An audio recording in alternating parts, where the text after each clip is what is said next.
All right, guys, so basically where this came from, the idea, it comes right from the old conjugate method of training. If you go back to West Side principles, and you can go back to the, Louis Simmons and doing the East Germans and the Soviets and how they trained back in the day, where they're taking and they're doing accommodative resistance, and they're doing a dynamic day and a force day. So in strength conditioning, we're trying to hit two spectrums. We're trying to hit the skeletal muscular system, and we're trying to hit the nervous system. Okay, we're trying to make the adaptation where you move fast and hit that dormant muscle, that fast twitch fiber. We're also trying to overload and get motor unit recruitment to where we can handle heavy weight. Okay, and so that's the idea where it came from. Gordon Brown, who's my business partner, co-owner of Tsunami Bar LLC, he came to me and said, I want to talk to you. And he brought in a small little body bar about this big, and he said, what can I do with this? And basically, I looked at him, I said, well, I maybe can do a pass set out of it, because I worked with the offensive line tight end at Clemson, and I said maybe I can do a pass set out of it. And so we worked with that for a while, and I said, Gordon, what if you made this bar a little bit longer? And so he brought me back in a longer bar. It was 10 feet long, it was skinny, it was an inch diameter. So we're making full circle now almost, going back to a standard size bar. And so I said, make it 10 feet long, and that way I can learn to pass set with it. I would hold it like this, and I was trying to pass set and get it flipping and flopping and waving. And so I laid down on a bench press, and I started punching it. I said, what if we made it fatter? And so he brought me in a bar like this, or more like our level 3 bar here, that was 10 feet long. And so if you're in a rack, that's too long. But the oscillatory effect was awesome. The amplitude and oscillatory effect was really good. But he figured it out. He shrunk it down, and we eventually got it down to 7.5 feet. We got it to 8 feet, and then we shrunk it down to 7.5 feet just because the way it fits inside the rack, in between the two benches so guys don't hit each other. And then we started with the bench press. The whole idea for me was wanting to get linemen to punch harder, and punch faster and being more explosive with their hands, just hand violence. Because in football, hands, hips, and feet have to tie in together. Okay, football is my passion, so that's where strength training comes in for me. So we're trying to get their hands faster, hands stronger. The point of attack was very important to us. If you don't have a great point of attack, then it's hard for the squat and the plyover clean and the bench press to take full effect. So we had to have fast hands and powerful hands. So getting back to my story, we shrunk it down 7.5 feet. We started benching with it, and then one of my other GAs I had there, Adam Smotherman, we started squatting with it, and we squatted, and like, my gosh, we squatted down. You guys know how it feels. We squatted down, and the effect of trying to catch the bars, it bottomed out. Right before it bottomed out, you had to reverse that, just like we would do with chains and bands. So if you had a rack set up, you had chains and bands, and you got the accommodative resistance. As the bands come up, or as the chains come up, it gets heavier. So you got to accommodate to that. The bar actually slows down. The Tsunami Bar, though, the difference in it speeds up. So from that standpoint of using chains and bands, you're now using your posterior chain, but now with this, you got to pull it back down. You're using posterior and anterior symmetry together. So you got a push-pull effect. So now you're shrinking down the time of training that you have to have. So you're not just focusing on this one aspect and then going to the other, then going to the other. You can do it all at once. So we can train the central nervous system and the skeletal muscular system at the same time, but we can also get blood volume too. And that's very important in muscle size. Trying to create, if I'm looking at impact sports, I need insulation on my body. And insulation, I want muscle insulation to be able to handle that force, that impact, and take away from dissipation of force to the joint. That's how we prevent injuries, and we got more power. Okay, so going back to hands, hips, and feet, and that's where we are now. And so we went to the level 3, which is the black bar, and then so some athletes weren't quite strong enough, female athletes and smaller athletes, high school athletes. So then we developed the level 1 bar. Okay, it's a little bit more flexible. And then the level 5 bar, of course, is our force bar where you can put on more weight, can handle more plates. There's very few guys can really actually benefit from that from a dynamic standpoint, but they can benefit from a force standpoint. We can do fat bar incline, we can do Zercher squats, you can do so teach because it's stiffer, so you can teach with it. Let's go back to teaching for a minute. So now that you have the golf bar, It's made to educate. All that information is made to educate. Well, so is this. You know, the old dynamic conjugate method was to wrap tape around the bar to work on grip displacement. And so that's what this is for us here. So we're able to, I can coach a kid, all right, put your grip on number 12. So we're going to do 6 sets of 5 or 6 sets of 3 or 8 sets of 3 or whatever we come up with. All right, I want you to work grip 10, 12, and 14, and I want you to rotate it again. So that's why we did that, so we could teach off of it, make it very easy to teach. That way the kid's hand placement is always perfect on the bar, and he's getting optimal results as he uses the bar. And so we have that on all the bars here, as you guys can see that. And that, again, that's an education tool. Another thing that we come up with the bar is basically adding attachments to it. So adding a kettlebell on the bar or adding straps on the bar, we can change the whole dynamic of it. You know, I showed Rob where we can take a strap, hang down, and we can actually add a kettlebell to it and work on driving the hips through. So it's adding a more dynamic to an already existing piece of equipment, you know, by taking this, putting a strap, and now it's almost like a pendulum. One of the problems we have with kettlebells is kids or athletes will squat down instead of rocking back and getting their hips cocked like a gun. So what I tell the kids, if you can cock your hips like a gun, it'll fire. But if you go down, the pin will not fire on a gun. So we can teach a kid how to mobilize his hips. All right, so it's another great teaching tool in that aspect. Also, we can, you know, this sheer blood volume, just by reps, and the stabilization effect they have as they work together, a shoulder press, as we're pressing over and trying to get blood volume in, the push-pull effect in blood is this encapsulating that muscle spindle and just really filling it up. And now, I mean, we're just soaking and saturating that muscle full of blood. And that's how it expands. Of course, it micro tears and then it heals. And so building from that aspect.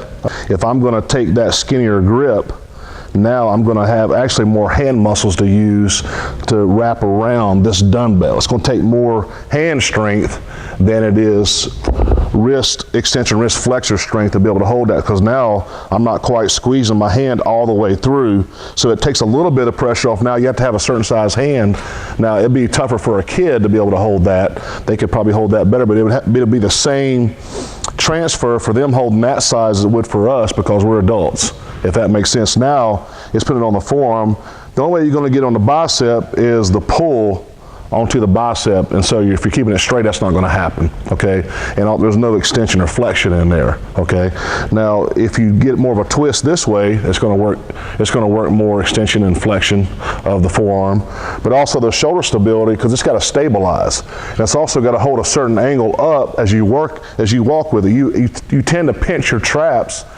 I grew up on a farm, so if I'm carrying 5-gallon buckets and I'm doing a farmer's walk, and if you guys can relate to this, I'm going to pull my traps up because it helps take the pressure off my hands as I pull up. It helps pull up on here, and I'm taking the pressure off my hands now. And when I start letting down, all that weight goes down on my hands too. So now it's going to stabilize that shoulder capsule, and as a golfer, as it translates, it's going to help you put force in the proper direction. It's going to be able to stabilize as I swing through and hold it and to maximize or optimize that force when I make contact. And so I tell my guys, if I can take my hands and if I can make my shoulders stronger and my hands quicker, I can put more force into an opponent in a quicker rate, in a more optimal way, because it's like water coming down, okay? If it hits a rock, the force is going to dissipate quickly over that rock. But if it hits sand, if you imagine an unflexed muscle, sand, or an unstabilized muscle, the force is going to dissipate in all these different directions. As we have this here, and what I didn't hit on was, as the bar, you know, if we can think of an amplitude of a wave and it's going up and down, you know, if you can think of a radio wave going up and down, the energy is going north and south, but the energy is also going as it oscillates, since there's this tiny little twist in this. It's going east and west too. So you have to stabilize. It's almost like you're on a physio ball and you're trying to stabilize in all these different directions as you're using a bar, okay? So you got energy up and down, back and forth, and therefore we're activating our anterior chain, everything in the front. I call them the mirror muscles for our guys, or the posterior chain, everything in the back. And now as they work together with the same amount of weight, there's more symmetry, because we start splitting these up. The ones that's stronger, I'm going to be able to lift heavier on, and the ones that aren't quite as strong, I'm not gonna be able to lift as heavy on. So what's gonna happen? Bigger, now this is gonna get bigger, but not at the same rate. So now we can work those together in symmetry, and now our body's more symmetric, therefore reducing injury, and also enhancing force production, and also, you know, fluidity, and also doing exactly, it's like sharpening your axe. I can swing an axe with a lot less force if it's sharper, okay? So my body's sharper, I can do things a lot more efficiently too. Well, a physio ball isn't a super advanced exercise. If you're standing on it or got your knees on it, where we can take a very, you know, beginner, we can take a beginner and put them on a stabilized floor, but have an unstable bar. It's the opposite effect, so we can grow with it. It takes a lot of effort and a lot of skill to be able to get on a physio ball, and a lot of time. Like I can't put a beginner on a physio ball. That's way down the road. But I could put this unstable bar in your hand day one, and without any weight, and we could get a little bit of oscillatory work out of it, and then build you up, instead of having to build you up just to get to the stability ball. I mean, there's a rare amount of people that can stand on a physio ball, and you know, there's Olympic skiers, they jump up on it and they stabilize, you know. But here, I'm on a stable surface, but I have an unstable device, and I can get optimal results doing the same thing, and it's safer too. What if that physio ball pops? What if that thing shoots out from underneath me? The likelihood of injury is high. You know, the likelihood of injury of this is low. One, as you load the bar up, even if it's on your spine, if you're a golfer and have never squatted before, you put that still bar on their back, and what's going to happen? That force is going to go straight down the spine, and they're going to think, oh my gosh, you know. But this right here, since the weight is on the outside, it has a tendency, you know, and we've proven it, to have the weight displaced on the sagittal plane. The outside hip is where we want it to be anyway. That's what we're shooting for, to get hip strength, to get hip mobility. And so as it bends, it takes pressure off, but that this drag of the bar is actually going to help push the athlete down deeper.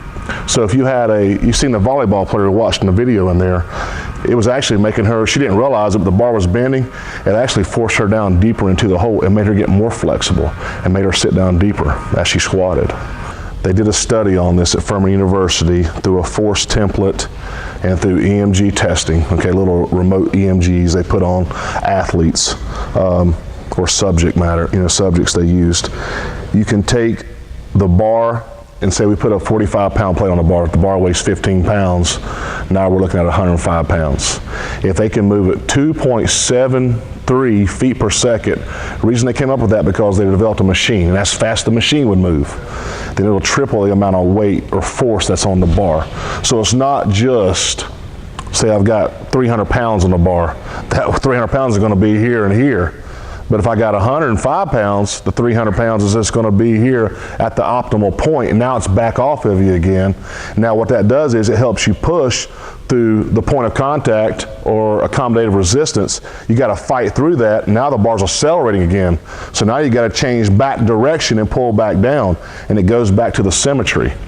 And so they also did, through the EMG testing, found out as they move it that you can get 3 times the amount of stabilization work out of it as well. And so why is it number 3? I don't know, it just worked out that way in their testing. I just think it's pretty cool that it did.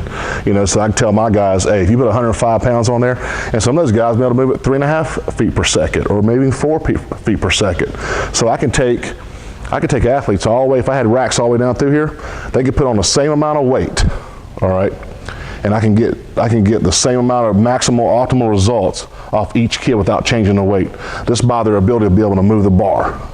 So it saves time too. For me in the college realm, it's all about time. You got 8 hours a week to work athletes. I got to get in, I got to get out. It's about flow and transition. If my flow and transition is not good, then I can't get the amount of work that I want to get done. So I got the bar set up and I got 105, and I may change it up a little bit. May have my skill guys here, or a smaller athlete here, a middle-sized athlete here, and bigger, stronger athletes down here. I mean, I may have a 45 here, a 45 and a 10, a 45 and a 25. But those guys want to change it. All right, next group up, blow the whistle, and boom, they're hitting it. 3, 4, 5, 6 reps. And now the bar is almost tailoring to their ability. And so every how much effort and ability they have, that's how they can grow from the bar without actually, it actually reduces the chance, potentiation of an injury too, because it's taking off the 300 up here and the 300 up here. It's just putting it right here where you want to recruit it anyway. If you got to handle 300 pounds, your body's got to recruit the muscle to be able to adapt to that, or it's just going to shove you right back down to the ground. So it's amazing. We talk about how God makes the human body, you know. So the human body's got to be able to pick up, you know, this battery or that dumbbell. I got to be able to recruit whatever I got to be able to use. This has got to tell this what to do. This is the general, this is the army, all right? I got to be able to pick this up. I can pick this up, or I can pick this up. But it's amazing how this has to tell this. I'm trying to put it in layman's terms, to be able to use this.